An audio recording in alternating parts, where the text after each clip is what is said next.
हम किसी का सहयोग करें तो उससे अपेक्षा नहीं करनी चाहिए।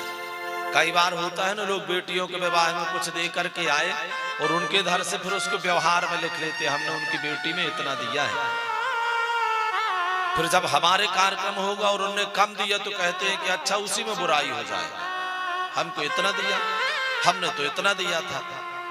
एक बात हमेशा ध्यान रखें, किसी को किया गया दान, किसी बेटी के विवाह में दिया गया कोई भी वस्तु, कोई भी सामान, और अपने द्वारा किया गया उपकार, इसको बिल्कुल भूल जाना चाहिए। हमने कुछ किया ही नहीं, ऐसा स्वप्न में भी नहीं सोचना चाहिए, क्योंकि हमारे विचार करने मात्र से वो हमारे जीवन में उसका जो पुण्य है ना, वो क्षीण होने लगता है। और माई बाप किसी के विपत्ति काल में भी अगर सहयोग करे ना, उससे भी आशा नहीं करना चाहिए कि वो हमारे जीवन में रिटर्न आए। और एक बात हमेशा ध्यान रखना कि जब किसी का स्वास्थ्य गड़बड़ हो, कोई हॉस्पिटलाइज होकर के आया हो, ऐसे समय पर उसका जरूर सहयोग करें, चाहे बिल्कुल 500 रुपए का ही करें। जैसे लोग विवाह शादी में जाते हैं ना बाबूजी व्यवहार देने, विपत्ति काल में जरूर आप दिया करें कुछ लिफाफा,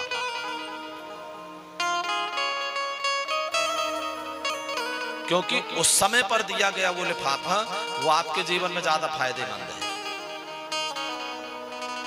पहले उसका देखिए जिसके जीवन में बाबूजी संकट आ जाए, एक बार किसी का एक्सीडेंट हो जाए, कोई हॉस्पिटलाइज हो जाए, तो आप बतलाइए कि फिर उसकी कम से कम आधी उम्र की कमाई तो चली जाती है, नहीं चली जाती। एक बार हॉस्पिटल 5-10 दिन के लिए चले जाए, 15 दिन के लिए चले जाए, माने 10-15 लाख रुपए की रामलीला हो जाती है।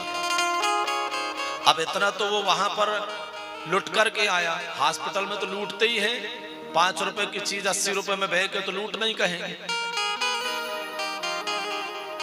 और आपको पता भी नहीं है, मजबूरी में आपको खर्च करना पड़ेगा। तो वहां से आप आए ऐसी अवस्था में, और फिर घर में रिश्तेदार आ रहे हैं, व्यवहारी आ रहे हैं, बैठने आ रहे हैं, बैठने आएंगे दुख में, तो आए तो बतलाइए, अब आपके घर में चाय भी पिएंगे, रात हो गई तो रुकेंगे भी। आज 100 लोग आए व्यवहार में, तो 100-200 कप चाय हो गई, भोजन करे, अब बैठे तो वैसे तो वहां पर खर्च करके आए, और 10-50 हजार रुपए यहां पर अतिथियों के स्वागत सत्कार में चला गया। गया कि नहीं भैया? अच्छा, विपत्ति काल के घर से, जिनके घर में कष्ट है, उनके घर से आप चाय पी करके आए, भोजन करके आए, ऐसे विपत्ति काल में आपने और उनके घर में जाकर के और पाया, तो आपने सहयोग तो किया नहीं। तो वो जो सूतक काल उसका लगता है, विपत्ति का, वो भी हमारे जीवन में आता है। इसलिए प्रयास किया करें बाबूजी कि जब हम किसी के दुख में जाएं, विपत्ति काल में जाएं, तो प्रयास करें कि वहां पर लिफाफा देने की आदत डालें। क्या करें? वहां पर हमारे जितनी सामर्थ्य, भाई साहब ये रख लीजिए, एक लिफाफा दे दिया 2000 का, 500 का दे दिया, और उसको देने के बाद भूल जाना चाहिए।